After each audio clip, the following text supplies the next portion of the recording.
열왕기하 23장 16에서 37절 말씀입니다. 요시아가 몸을 돌이켜 산에 있는 무덤들을 보고 보내어 그 무덤에서 해골을 가져다가 제단 위에서 불살라 그 제단을 더럽게 하니라. 이 일을 하나님의 사람이 전하였더니 그 전한 여호와의 말씀대로 되었더라. 요시아가 이르되 내게 보이는 저것은 무슨 비석이냐? 하니 성읍 사람들이 그에게 말하되 왕께서 베델의 제단에 대하여 행하신 이 일을 전하러 유다에서 왔던 하나님의 사람의 묘실이니이다 하니라. 이르되 그대로 두고 그의 뼈를 옮기지 말라. 하매 무리가 그의 뼈와 사마리아에서 온 선지자의 뼈는 그대로 두었더라. 사랑하는 형제 여러분, 12월 23일 금요일 새벽 묵상에 오신 것을 환영합니다.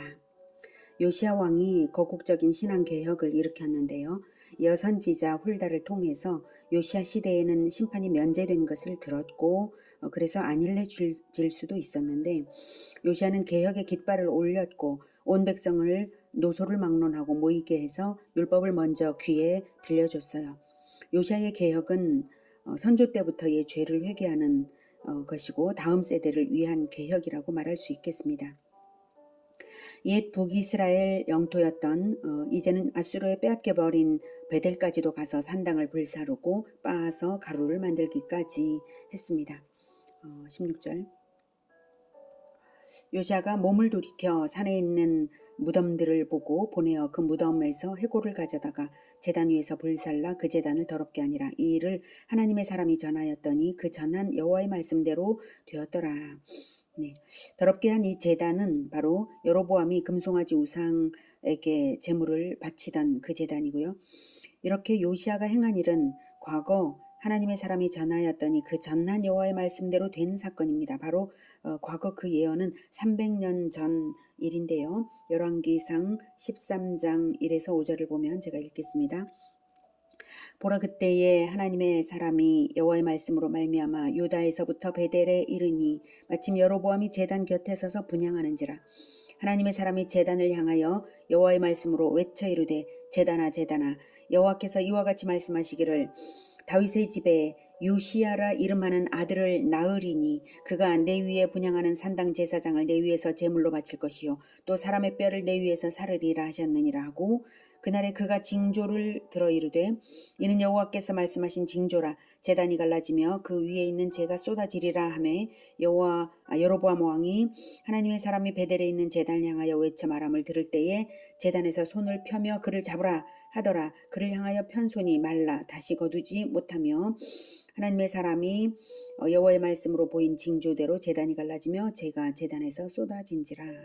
이런 예언 사건이 있었는데요. 그 예언대로 요시아가 태어났고 그렇게 개혁이 이루어진 것입니다. 그 하나님의 사람은 유다 출신 선지자였는데요. 그는 예언을 해놓고 급히 유다로 돌아가야 했건만 베델의 노 선지자의 거짓말에 속아서 하나님의 지시를 어긴 탓에 유다로 돌아오던 중 죽고 말았기에 노 선지자가 자신의 무덤에 그를 장사 지내었고 자신도 죽어서 그 곁에 장사되었습니다. 그 묘시를 보고 요시아가 물은 것이 17절입니다.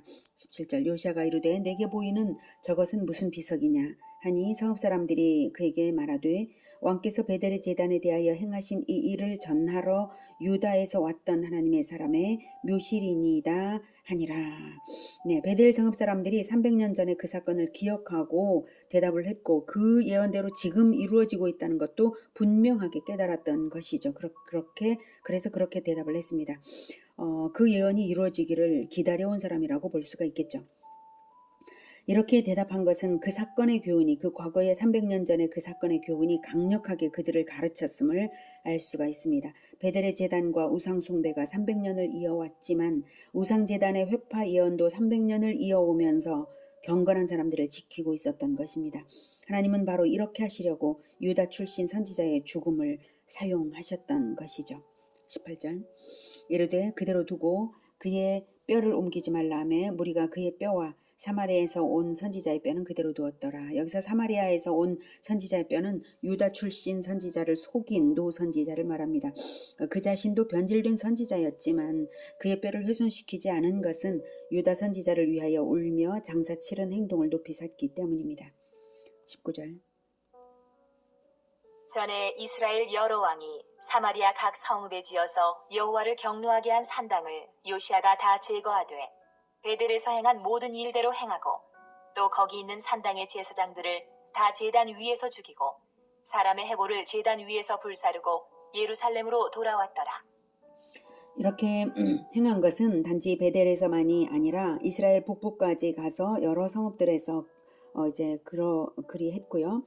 또한 이런 개혁이 이미 제위 12년 차에 한 사례가 있었음을 역대기가 이제 기록을 했습니다. 8년에 제위 8년에 이제 시작을 했고 제위 12년에 본격적으로 개혁을 했던 그러한 사례들이 역대하 34장 3에서 7절에 기록이 되어 있습니다. 유다에서는 산당 제사장들을 죽이지는 않고 직무정지만 시켰는데요. 북이스라엘에서는 산당 제사장들을 사형에 처한 것이 거기에 그대로 역대하에 그대로 나와 있습니다. 네, 그리고 지금 20절에도 그렇게 나와 있죠. 그 산당의 제사장들을 다 제단 위에서 죽이고. 네. 이렇게 한 것이 왜 북이스라엘에서는 이렇게 이제 사형에 처했고 유다에서는 죽이지는 않고 직무정지만 시켰는가? 그렇게 하는 이유는 유다의 제사장들은 레위 지파요 아론의 자손들로서 일시적으로 우상숭배에 빠진 자들이었지만 북이스라엘의 제사장들은 일반 백성 중에서 불법적으로 제사장이 되었고 또 우상숭배를 했기 때문입니다. 우상숭배를 목적으로 불법적인 제사장이 된 자들이죠. 율법에 따르면 출애굽기 28장 43절에는 아론과 그의 아들들이 회막에 들어갈 때나 제단에 가까이 할 때 이 제사장의 옷을 입어야만 죄를 짊어진 채 죽지 않는다. 그의 후손이 영원히 지켜야 할 규례다. 이렇게 말씀을 하셨습니다. 제사장조차도 제단에 가까이 할 때에 합당한 예복을 입어야 죽임을 당하지 않을 정도인데 일반인이 부당하게 제사장의 옷을 입고 우상숭배를 목적으로 그렇게 했으니 그 죄가 더욱 큰 것입니다. 21절. 왕이 뭇 백성에게 명령하여 이르되 이 언약책에 기록된 대로 너희 하나님 여호와를 위하여 유월절을 지키라. 하매 사사가 이스라엘을 다스리던 시대부터 이스라엘 여러 왕의 시대와 유다 여러 왕의 시대에 이렇게 유월절을 지킨 일이 없었더니 요시야 왕 18째 해에 예루살렘에서 여호와 앞에 이 유월절을 지켰더라. 유월절 절기 준수는 개혁의 절정을 이루었습니다. 역대기 기록을 보면 유월절을 명한 출애굽기 12장 13장의 기록대로 정확하게 규례를 따라 행하였습니다. 히스기야 때도 유월절을 지키기는 했었는데요. 그 정도로 철두철미하게 지키지는 못했거든요. 그래서 요시야는 여러 왕의 시대에 이렇게 유월절을 지킨 일이 없었더니 드디어 온전히 지켰다고 기록하여서 하나님께서 사사시대부터 지켜보고 계셨음을 알 수가 있습니다. 24절. 요시야가 또 유다 땅과 예루살렘에 보이는 신접한 자와 점쟁이와 드라빔과 우상과 모든 가증한 것을 다 제거하였으니 이는 대제사장 hil기야가 여호와의 성전에서 발견한 책에 기록된 율법의 말씀을 이루려 함이라. 요시야와 같이 마음을 다하며 뜻을 다하며 힘을 다하여 모세의 모든 율법을 따라 여호와께로 돌이킨 왕은 요시야 전에도 없었고 후에도 그와 같은 자가 없었더라. 그러나 여호와께서 유다를 향하여 내리신 그 크게 타오르는 진노를 돌이키지 아니하셨으니 이는 므낫세가 여호와를 경노하게 한 그 모든 경노 때문이라. 여호와께서 이르시되 내가 이스라엘을 물리친 것 같이 유다도 내 앞에서 물리치며 내가 택한 이 성 예루살렘과 내 이름을 거기에 두리라 한 이 성전을 버리리라 하셨더라. 요시야 왕의 개혁은 만족스러운 것이었습니다. 그럼에도 불구하고 하나님께서는 진노를 돌이키지 않으시고 요시야 시대만 넘긴 후에 진노를 내리실 예정이십니다. 그것은 므낫세로 인한 하나님의 경노가 너무 컸기 때문입니다. 그것은 즉 요시야 왕의 개혁이 아무리 철두철미하여도 이미 므낫세 시대부터 백성들의 마음에 뿌려진 죄악과 우상숭배의 씨앗은 제거되지 않음을 알 수가 있습니다. 그만큼 강력한 인상으로 남고 습성이 되어버려서 영혼들이 완전히 변질되어서 철저한 개혁으로도 회복 불가능한 상태들이 되었던 것입니다. 분명히 우리가 알아야 됩니다. 처음부터 죄를 짓지 않는 어릴 적부터 죄를 짓지 않는 삶이 나은 것이지 죄를 짓다가 개혁으로서 돌이킨 것이 더 나은 인생은 아니다라고 하는 것을 알 수가 있습니다. 어릴 적부터 바르게 마땅히 행할 길을 어릴 적에 잘 가르쳐 주어야 되는 것이고 시대 자체도 바로 그러한 원리대로 가는 것입니다. 하나님께서 용서하시지 않는 것은 바로 죄짓게 만드는 죄인데요. 므낫세가 백성들을 죄짓게 만든 그 죄가 심히 컸던 것입니다. 이러한 유다 백성들의 상태와 그 멸망은 예레미야 선지자와 스바냐 선지자에 의해서 상세히 예언되었습니다. 그것은 여기서는 생략하겠습니다. 그래서 유다를 멸망시키실 때에 하나님께서는 성전까지도 버리심으로써 파괴될 것이 분명하게 예언되었습니다. 28절. 요시아의 남은 사적과 행한 모든 일은 유다 왕 역대지략에 기록되지 아니하였느냐. 요시아 당시에 애굽의 왕 바로 느고가 아수르 왕을 치고자 하여 유브라데 강으로 올라가므로 요시아 왕이 맞서 나갔더니 애굽 왕이 요시아를 무기또에서 만났을 때에 죽인지라. 신복들이 그의 시체를 병거에 싣고 무기또에서 예루살렘으로 돌아와 그의 무덤에 장사하니 백성들이 요시아의 아들 여호아하스를 데려다가 그에게 기름을 붓고 그의 아버지를 대신하여 왕으로 삼았더라. 무기또 전쟁은 바벨론에 의해 수도 니느웨를 함락당한 아수르가 있었는데요. 그 잔존한 아수르를 도와서 바벨론의 세력을 꺾기 위해 북상하던 애굽 왕 느고를 요시아가 막으려 했던 전쟁입니다. 애굽 왕 느고와 아수르의 동맹으로 아수르가 재기하는 것을 요시아는 두려워했던 것이죠. 하지만 요시아의 선택은 하나님의 뜻에 부합하지 않았습니다. 그래서 하나님의 말씀을 거역하고 나갔다가 전사한 것입니다. 그래서 결국 유다 왕국은 애굽의 속국이 되고 말았습니다.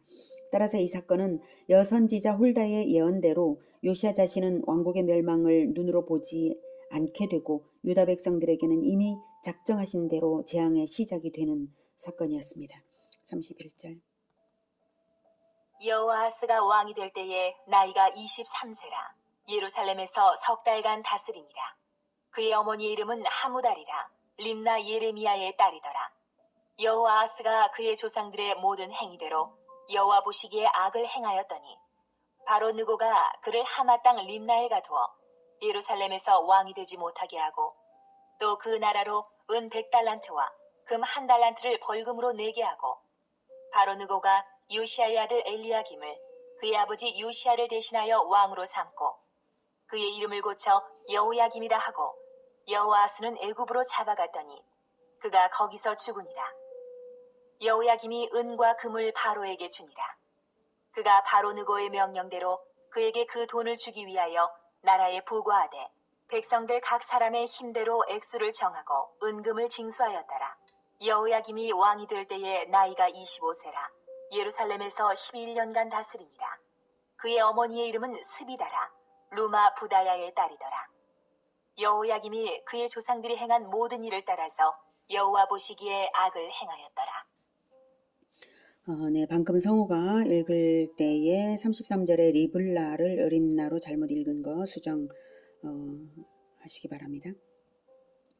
자, 이렇게 요시아의 넷째 아들 여호아하스는 3개월간 제위에 있다가 포로가 되고 요시아의 둘째 아들 엘리야김, 여호야김으로 이름이 개명이 되죠. 여호야김은 애굽에게 조공을 바쳤습니다. 요시아의 개혁이 철저했어도 여호아하스도 여호야김도 다 악했습니다. 요시아가 그 아들들까지는 개혁하지를 못했습니다. 오늘은 요시아의 철저한 개혁이 그러나 조상적부터 뼛속 깊이 뿌리내린 죄의 씨앗을 제거하지도 못했고 아들들까지도 온전히 개혁하지는 못했던 것을 알 수가 있습니다. 인간의 죄, 특히 죄짓게 만드는 죄악이 얼마나 용서받지 못할 죄이며 끈질긴 것인가를 새삼 알게 하는 것입니다. 우리 시대도 이렇습니다. 우리가 제 아무리 용을 써도 이 세대는 온전히 고쳐지지 않을 것입니다. 이미 어린 시절부터 세상의 악에 물들어 있기 때문입니다. 그럴수록 개혁을 해야만 하는 것은 개혁을 하는 데에 우리의 생명이, 우리의 자녀들의 생명이 달려있기 때문입니다. 그리고 계속 개혁의 삶을 유지하지 않으면 중단되는 그 순간이 바로 죽음임을 우리는 알아야 하겠습니다. 우리 시대는 더 이상 악할 수가 없는 유례없는 죄악들로 가득 찬 마지막 때임은 분명합니다. 기도하겠습니다. 하나님, 우리를 불쌍히 여겨 주시옵소서. 이 어둠의 때, 이 죄악의 때에 하나님 우리를 지켜주시고 불쌍히 여겨주시기 원합니다. 개혁이 시작될 수 있게 하여 주시옵소서. 진정한 개혁이 일어나게 하여 주시옵소서. 우리와 우리의 자녀들을 부디 살려주시기 원합니다. 그리고 대를 이어 개혁이 계속될 수 있도록 주님 도와주시기 원합니다. 주님 도와주시기 원합니다. 오직 하나님의 은혜로만 가능한 것입니다. 요시야 왕이 300년 전에 하나님께서 예정되었던 대로 태어나고 개혁이 되었던 것처럼 하나님 아버지 은혜가 아니면 우리가 할 수 없습니다. 주님 불쌍히 여기시고 우리를 개혁으로서 살려주시옵소서. 예수 그리스도 이름으로 기도드립니다. 아멘. 이어지는 시간은 개인 기도 시간입니다.